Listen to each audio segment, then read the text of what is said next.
Those boots belong to Lisa Snyder. They're made for walking, and right now they're going back to Kansas City because we know you from As the World Turns, but a lot of our viewers will remember you from your days in our own town. Yes. Tell us about your background there. Well, I was born in Kansas City.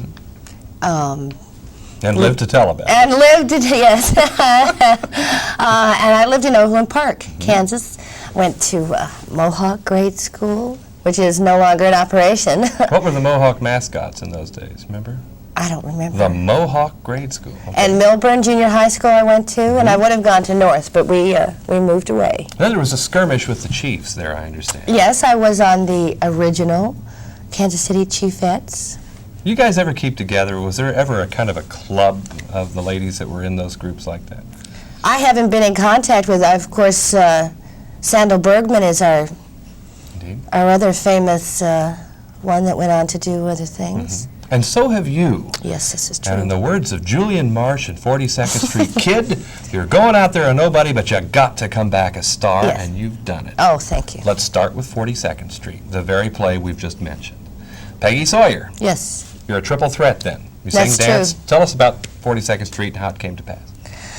Well, I went in as a first replacement, and it was the first time I'd ever done a lead in a Broadway show. I'd been, of course, doing smaller parts and chorus. I started in the chorus, and it was very exciting. It was David Merrick, you know, a show, big Broadway musical, working with Jerry Orbach, of But course. what a chore as a dancer. Yes, doing dancing and the singing and acting. Now, is the dancing part of your career something you've put aside for a while, or what? Well, I'm doing the television. I mean, I work out and take class, and my son and I dance around our living room to records. So, but yeah, for right now.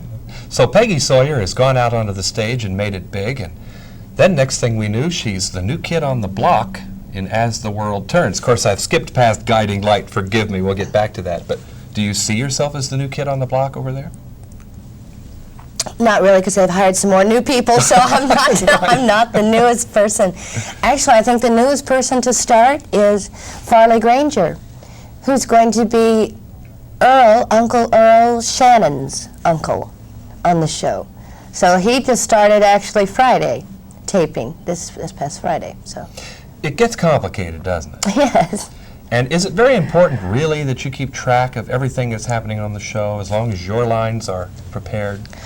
Well, it's nice on As the World Turns. In the front of each script, they give a summary of what's happening that day. So you don't have to go through and read all the lines. You can just read what the synopsis is of the day. So it really sort of keeps you up to date. But of course, the fans are the ones that know much more than I do, especially it's been on for 30 years, you know. Are they able occasionally to suggest what twists and turns the series will take, or is this strictly the scriptwriter's priority?